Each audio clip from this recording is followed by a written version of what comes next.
Hello guys, welcome back to my YouTube channel. And आज की इस वीडियो में मैं आपको बताऊंगा सीए फाउंडेशन मे 25 की लास्ट 50 डेज की स्ट्रैटेजी, जिसको अगर आपने फॉलो कर लिया तो बहुत ज्यादा चांसेस है कि आपका सीए फाउंडेशन मे 25 अटेम्प्ट सक्सेसफुल हो जाए। तो बिना किसी देरी के वीडियो को स्टार्ट करते हैं। Hello guys, welcome back to my YouTube channel and you are watching Nikhil Chandnani, a CA intermediate student. Let's start the video. तो गाइस, ये वीडियो के अंदर जितनी भी टिप्स मैं आपको बताऊंगा ये दोनों कैटेगरी ऑफ स्टूडेंट्स को एप्लीकेबल है, चाहे आप जैन 25 देकर अनसक्सेसफुल रह गए हो या फिर आप मे 25 में फर्स्ट टाइम अपीयर कर रहे हो, दोनों के लिए ये चीजें एप्लीकेबल है।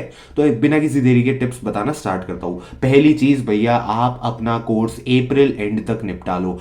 अगर मैं बात करूं जैन 25 स्टूडेंट्स की, काफी जने उसके अंदर लॉ के पेपर में रह जाते हैं। तो आपको ये चीज देखनी है कि लॉ में आपका सिलेबस क्या रह गया था। क्या आपने कोई पेंडिंग सिलेबस छोड़ा था, या आपने सिलेबस कंप्लीट करा था बट रिवीजन नहीं करा था, या राइटिंग प्रैक्टिस इनसफिशिएंट रह गई थी। आपको जो भी आपकी मिस्टेक हुई वो उसके ऊपर आपको काम करना है, और आपको अपनी सारी पेंडिंग टॉपिक्स, जो आपने पेंडिंग टॉपिक्स आप ऑब्वियसली छोड़ के गए होगे कुछ ना कुछ, तो वो आपको कंप्लीट करने अप्रैल एंड तक आप कर सकते हो। और ये लोग तो अप्रैल मिड तक भी कंप्लीट कर सकते हो, क्योंकि आपको इसके बाद सिर्फ रिवीजन और टेस्ट सीरीज के ऊपर ध्यान देना है, रादर देन आपको कोर्स कंप्लीशन तो करना नहीं है इतना आपको जैन 25 वालों। तो आपको मेनली मिस्टेक्स एनालाइज करो अपनी, और आप ये ध्यान दो कि आपको क्या क्या कवर अप करना बाकी है। इस चीज को कवर अप करो और टेस्ट सीरीज देते जाओ।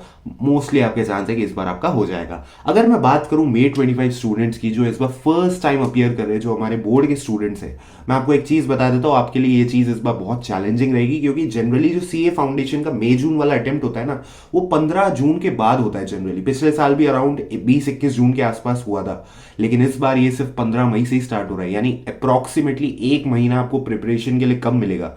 तो आपको इन 45 डेज के अंदर पूरा कोर्स कवर अप करना है, प्लस रिवीजन करना है, प्लस मॉक सीरीज करनी है। इतना नहीं कर पाओगे, लेकिन मैं आपको जो बता रहा हूं उस चीज को फॉलो करना, इससे आपका बहुत स्मूथली सीए फाउंडेशन का पूरी जर्नी शुरू हो जाएगी। देखो, आपको ये जो 30 डेज है, जो आपका पूरा अप्रैल का मंथ है, आपको इसके अंदर कोर्स कवर अप करना है भैया। 4 सब्जेक्ट एक महीने में। देखो यार, अकाउंट्स तो आप अभी पढ़ के आए हो बोर्ड एग्जाम के लिए, और इनफैक्ट 27 मार्च को तो आपका एग्जाम है, तो आप अकाउंट्स काफी हद तक पढ़ चुके होगे। ठीक है, आपको उसको थोड़ा ब्रश अप करना है, एडवांस कॉन्सेप्ट्स थोड़े बहुत पढ़ने हैं, तो अकाउंट्स आपको इतनी दिक्कत नहीं देगा। मेन आपको कौन सा सब्जेक्ट दिक्कत देगा? लॉ और मैथमेटिक्स, जिनके नॉन मैथ्स वाले स्टूडेंट्स हैं उनकी बात करूं, तो आपके लिए ये दिक्कत रहेगी। तो इसके लिए आपको अब डिटेल्ड वन शॉट्स के थ्रू कवर अप करना पड़ेगा कोर्स। जरूरी नहीं है कि आपको कोई बैच लेना है, पेड बैच लेने का अभी मे 25 के लिए इतना कोई सेंस नहीं बनता। आप यूट्यूब से कवर अप कर सकते हो। लॉ के लिए आप किसी भी टीचर से पढ़ सकते हो यूट्यूब पे।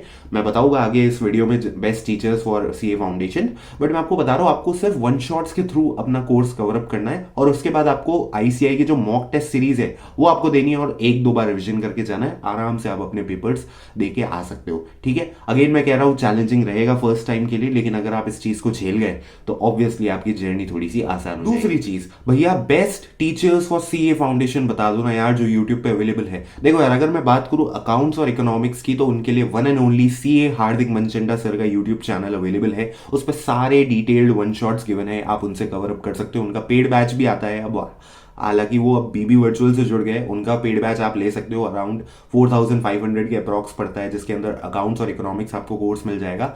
नहीं तो आप यूट्यूब से वन शॉट्स भी कवर अप करोगे तो आपको कोई दिक्कत नहीं है। मैं आपको एक चीज इसलिए बता रहा हूँ क्योंकि मैंने भी अपने टाइम पे उनसे पढ़ा था, एंड उनसे पढ़ना सीए फाउंडेशन में सबसे बेनिफिशियल होगा, क्योंकि वो जो पढ़ाते हैं वो बहुत अच्छे से पढ़ाते हैं, और काफी हद तक उसमें से एग्जाम में पूछा जाता है। तो मेक श्योर आप अकाउंट्स और इकोनॉमिक्स के लिए उनके लेक्चर्स गो थ्रू करो। लॉ के लिए बात करूँ तो सीए गुरप्रीत सिंह सर का चैनल है, हालांकि उनका खुद का भी चैनल है, और वो विश्वास सीए से भी जुड़े हुए हैं, जहां भी आपको उनकी लॉ की प्लेलिस्ट मिल जाए जो डिटेल्ड वन शॉट्स की हो, उसके थ्रू आप अपना कवर अप कर सकते हो। मैंने भी अपने टाइम पे जो कॉन्ट्रैक्ट एक्ट था स्पेशली, वो उनसे ही पढ़ा था। हालांकि मैं लास्ट के दिनों में उठाया था कॉन्ट्रैक्ट एक्ट, तो मेरे लिए थोड़ा भारी पड़ गया था वो चीज़, इसलिए मैंने उस पर ज़्यादा ध्यान नहीं दिया। बट मैं आपको बता रहा हूँ, उनसे आप पढ़ना, बहुत अच्छे से समझाते हैं, बहुत अच्छा लगा था मेरे को भी उनका वन शॉट, बहुत डिटेल में और एग्जाम्पल्स के थ्रू समझाएंगे, तो आपका कवर अप आसानी से हो जाएगा।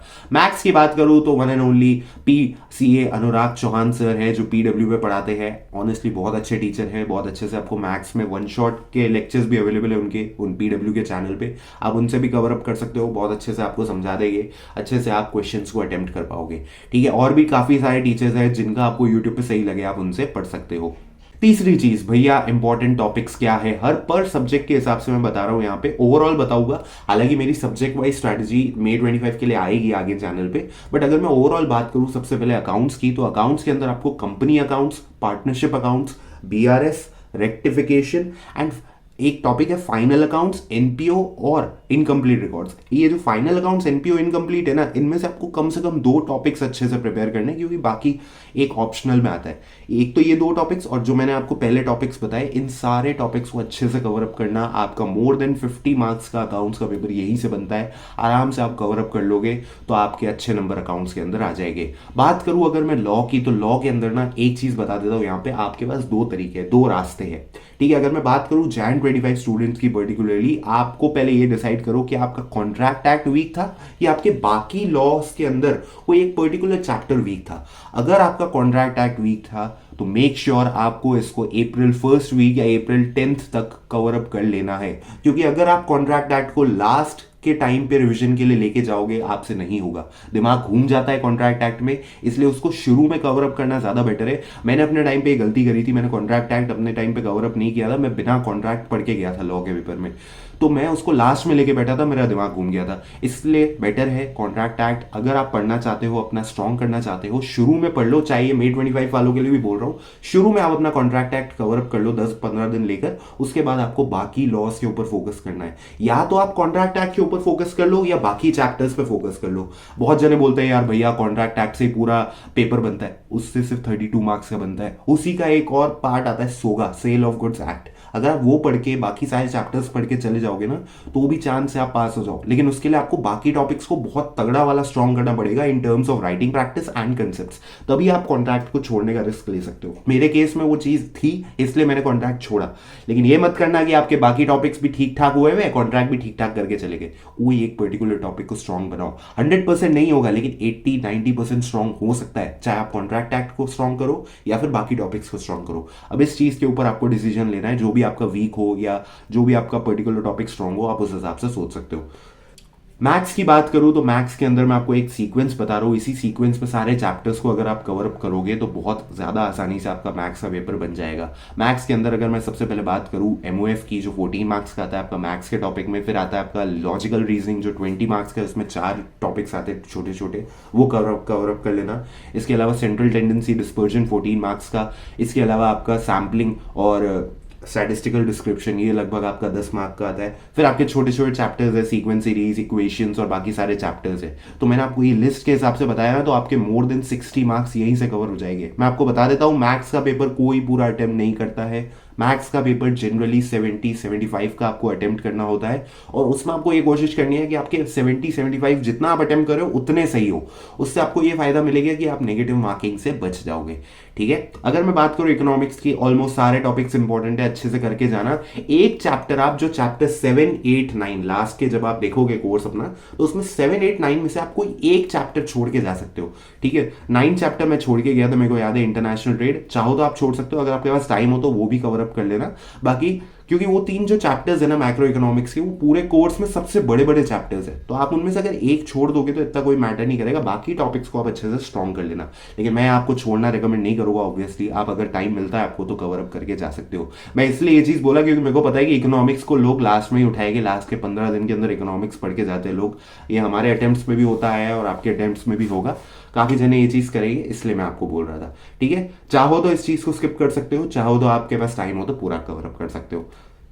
तो गाइज अब बात करते हैं चौथी टिप की, वो होता है focus on writing practice. Guys writing practice पे फोकस करो। आपके जो मेन राइटिंग वाले सब्जेक्ट्स है अकाउंट्स और लॉ, इन दोनों के अंदर आपकी जितनी आपकी प्रैक्टिस होगी उतना अच्छा आपके लिए होगा। अकाउंट्स के अंदर आपको हमेशा वर्किंग नोट्स बनाने की आदत डालनी है। बोर्ड एग्जाम में तो आप वर्किंग नोट से बच जाते हो कुछ कुछ क्वेश्चन में, आपको सीए के अंदर आते ही वर्किंग नोट्स की आदत डाल लेनी है। हर क्वेश्चन में वर्किंग नोट ऑलमोस्ट बनेगा।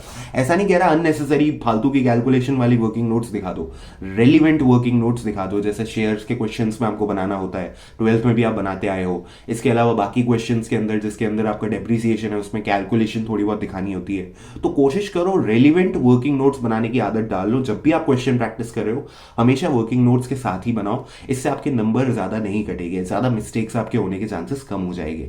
इसके अलावा लॉ की बात करूं, ऑब्वियसली यार उसके अंदर अगर आप राइटिंग प्रैक्टिस ही नहीं करके जाओगे तो आप जितना भी याद कर लो आपको कुछ समझ में नहीं आएगा। तो मेक श्योर अभी से जब भी आप कोर्स कर रहे हो या आप रिविजन कर रहे हो या राइटिंग प्रैक्टिस कर रहे हो, मेक श्योर आपको कम से कम 3 से 4 सवाल रोज के क्वेश्चन सॉल्व करने हैं।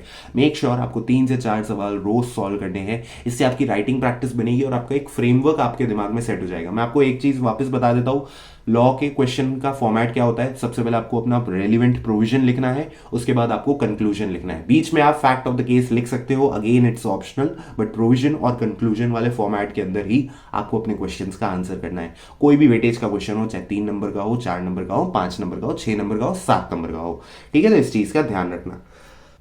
पांचवी चीज, फोकस ऑन एक्यूरेसी। भाई जो आपके एमसीक्यू बेस्ड पेपर्स है, जो आपका मैथमेटिक्स है और इकोनॉमिक्स है, ध्यान रखना आपको पूरा पेपर अटेम्प्ट नहीं करना होता है। इस चीज के बारे में काफी सारे जने गलती करते हैं, वो सोचते हैं हम तो पूरा पेपर अटेम्प्ट कर लेंगे, हमारे अच्छे नंबर आ जाएंगे। भाई नेगेटिव मार्किंग होती है, अगर आप क्वेश्चन गलत करोगे उल्टा 0.25 नेगेटिव मार्किंग उल्टा और लगेगी। इसलिए मेक श्योर जितना भी आप अटेम्प्ट कर रहे हो कोशिश करो, जैसे मैथ्स के अंदर मैंने बताया 60 से 70 मार्क्स का पेपर अटेम्प्ट करो और उतना ही सही करके आओ। इतनी एक्यूरेसी आपको बनानी है। अगर इकोनॉमिक्स की बात करूं, वहां पे अगर आपको फुल एक्यूरेसी के साथ पेपर करना है तो आप आराम से 80-85 का फुल एक्यूरेसी के साथ कर पाओगे। उसके अलावा आप थोड़े बहुत तुक्के, मैं आपको कह रहा हूं जिसमें आपको हाई पॉसिबिलिटी लगे वो वाले तुक्के आप इकोनॉमिक्स में लगा सकते हो। मैथ्स में आप तुक्के नहीं लगाना, क्योंकि मैथ्स के अंदर आप तुक्के लगाने जाओगे काफी ज्यादा चांस है कि आपकी गलत हो जाएगा। इकोनॉमिक्स में आप 2-3 ऐसे सवाल ढूंढ सकते हो जिसमें हाई प्रोबेबिलिटी हो, वहां पे आप चांस ले सकते हो।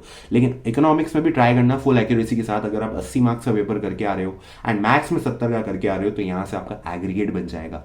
इकोनॉमिक्स अगेन वैसा सब्जेक्ट है जो आपका एग्रीगेट बना सकता है और आपको अच्छे नंबर दिला सकता है। तो इस चीज का आपको ध्यान रखना है। छठी चीज, आपको मॉक टेस्ट सीरीज जो आईसीआई कंडक्ट कराता है वो देनी है। वो आपकी अप्रैल एंड में होगी आई गेस इस बार, तो उसको आप अच्छे से अटेम्प्ट करना। नियरेस्ट आईसीआई भवन जो आपका है वहां चले जाना देने, या फिर अगर आप घर पे दे सकते हो तो आप घर पे देना, लेकिन मेक श्योर आपको वो पूरी सीरीज अटेम्प्ट करनी है। उससे आपका बेस्ट इवैल्यूएशन हो जाएगा। अच्छे से आपको एक टेस्ट एग्जाम कैसे देना है उसकी मेंटालिटी सेट हो जाएगी। तो मेक श्योर टेस्ट सीरीज आपको जरूर देनी है।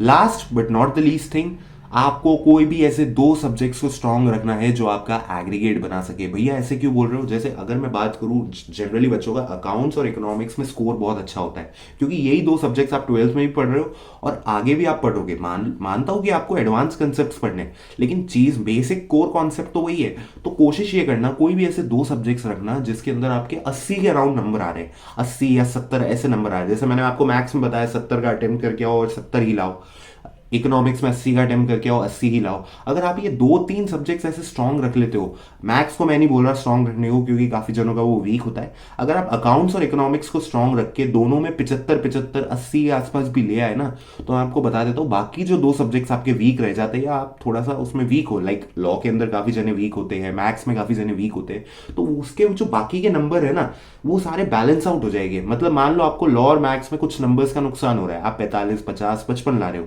तो वहां पे अगर आप 70 आते, वो जो मार्क्स का लॉस है ना वो बाकी 2 सब्जेक्ट्स यानी अकाउंट्स और इकोनॉमिक्स आपका कंपेंसेट कर देंगे। उससे आपको ये फायदा होगा कि आपका एग्रीगेट भी बढ़ेगा और आपके बाकी 2 सब्जेक्ट्स की वजह से जो आपकी वीक सब्जेक्ट्स है उसकी जो कमजोरियां हैं वो बैलेंस आउट हो जाएगी। तो मेक श्योर आपको 2 सब्जेक्ट्स कोई भी स्ट्रांग रखने हैं अपने।